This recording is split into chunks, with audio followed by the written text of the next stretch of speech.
Social media पे trend कर रहा है मैं आज़ाद हूँ और गुलाम अब आज़ाद और गुलाम नहीं आज़ाद वगैरह वगैरह। गुलाम नबी आज़ाद कांग्रेस पार्टी की 52 साल तक मलाई चाट गुलामी करने के बाद जब कांग्रेस देश जोड़ो अभियान करने में जुटी है तो ये नेता जो सदा सत्ता के केक पर मक्खी की तरह भिन भिनाता रहा, कभी कश्मीर के नाम पर और कभी मुसलमान के नाम की दलाली खाई।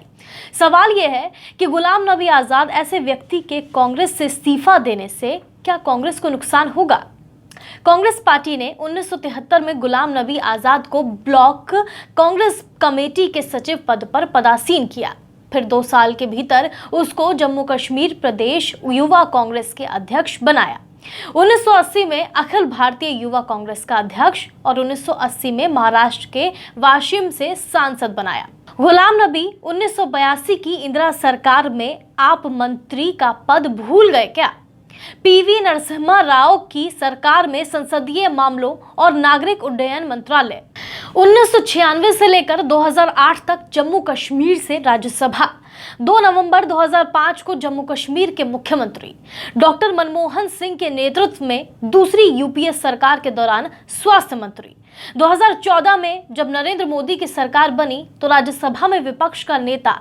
ये सब उच्च स्तरीय पद क्या किसी गुलाम को दिए जाते हैं? आज सवाल ये है, और सवाल ये भी है कि एहसान इतने कि गिनाते गिनाते सुबह से शाम हो जाए, पर आप जैसे लोग जो मुद्दों की नहीं मतलब की राजनीति करते हैं वो अक्सर कठिन परिस्थितियों में साथ छोड़ देते हैं। ऐसे मतलब परस्त नेता, चाहे वो सिंधिया हो, कैप्टन हो या कपिल, सबका एक सिंगल पॉइंट एजेंडा, सत्ता मिले नहीं तो कम से कम सत्ता से नजदीकी बनी रहनी चाहिए। गुलाम नबी ने अपने इस्तीफे में इल्जाम लगाया कि कांग्रेस लीडरशिप उनकी बात नहीं सुन रही। तो सवाल यह है कि आखिर आप ऐसी कौन सी बातें कह रहे थे जो कांग्रेस लीडरशिप नहीं सुन रही? उन बातों को भी उजागर कर देते तो अच्छा था।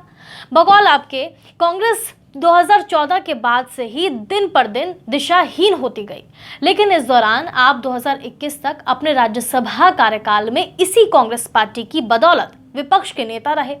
उस समय आपको इस मंडली की कार्यशैली पर कोई आपत्ति नहीं हुई। अब जबकि आप राज्यसभा से बाहर हैं तो आपको कांग्रेस पार्टी में सब कमियां नजर आ रही हैं। आपने कांग्रेस की सदस्यता से इस्तीफा दिया और आपके साथ मात्र जम्मू कश्मीर के पूर्व विधायक ही साथ आए।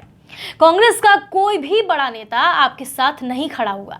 आपने अपने इस फैसले से कश्मीरियों को भी नाउम्मीद किया, जिन्हें यह लगता था कि उनके क्षेत्र से एक बड़ा नेता केंद्र में अपनी जगह बनाए हुए है।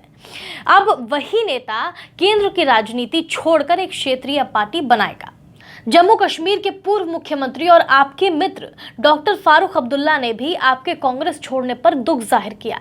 उनका भी मानना है कि इतने लंबे समय तक कांग्रेस में रहने और देश के मौजूदा हालात को देखते हुए आपको ये कदम नहीं उठाना चाहिए था। फारूक अब्दुल्ला तो इस हद तक चले गए कि उन्होंने आपको मशवरा दिया है कि आपको अपने इस फैसले पर फिर से गौर करना चाहिए। जनता को नहीं मालूम कि आपके दिल में क्या है और आप क्या करना चाहते हैं।